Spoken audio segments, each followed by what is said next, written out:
was wondering, like, is there a limit to eat fish during pregnancy? Because I think we need to do we need to keep up on the mercury levels, or is it safe, or like, what do you think about like intake of fish during pregnancy? Yeah, that's definitely another myth, I think, as well, is that you have to limit your fish intake. And what typically happens is, people or pregnant women will kind of be scared by that recommendation and they'll think, oh, well, limit fish, I just won't eat it, which is like, Mm-hmm. no. Fish is such a healthy choice for pregnancy. It's a great source of protein. There's so many vitamins and minerals. It's one of the only food sources of vitamin D, a great source of selenium and iodine, nutrients that pregnant women are often lacking. I mean, omega-3s, right? Which is DHA, super important for pregnancy. So there's just a whole plethora of nutrients that are in fish that are so awesome for pregnancy. Mercury is something we want to be aware of.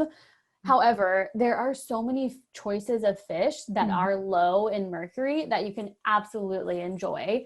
And even then, even with those fish, I think what you usually see is like limit it to 12 ounces per week. Mm-hmm. But I will say there has been a great research study that basically compared women who had no fish. So they basically women who took that recommendation and were like, nope, I'm just not going to eat fish. I'm too scared. Right.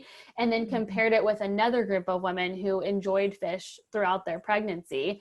So what they found was that as far as mercury levels, obviously the women that didn't eat fish had low mercury levels, and the women, right, that did eat fish had higher mercury levels. But even so, the group of women that enjoyed fish throughout pregnancy, they had better outcomes, better pregnancy outcomes. And I think they even tested their kids around like the toddler age, and they had like better cognitive development as well. So that just goes to show you that the benefits of eating fish way outweigh the risks of mercury intake. So yeah, there's definitely high mercury fish that I do recommend avoiding and limiting. But outside of that, handful of fish that are super high or high in mercury, there's a lot of other options you can enjoy. Yeah, I could see it's an absolutely a myth to avoid fish during the pregnancy.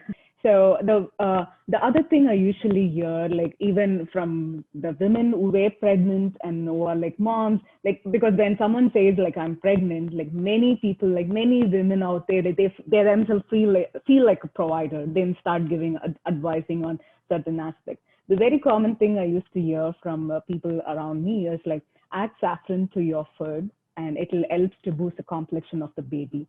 So does it have anything to deal with the baby's complexion, adding saffron? Oh, that's so interesting. I've never heard that Oh, actually. really?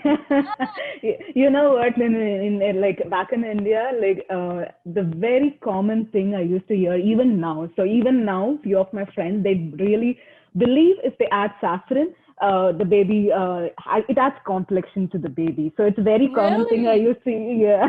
Oh my gosh. No, I have never heard that. I don't think there's any science to support that. Okay. I think the complexion of your baby is going to be solely based off of genes. I think, right, what genes you pull from each partner.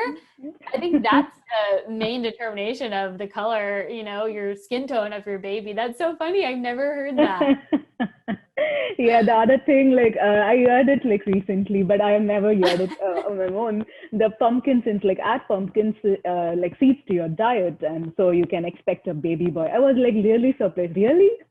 No, yeah, I get that. I get a lot of questions about are there certain foods you can eat to increase the chances you have a boy or have a girl? And I'm like, Okay. no, the gender of your baby is totally determined actually by the sperm piece of it, by their like chromosomes, what chromosomes they actually Yeah, contribute. yeah. So there's really nothing the woman can eat. I don't think there's any science to support what the man eats either. So I think it's all based on genetics. Yeah. Absolutely.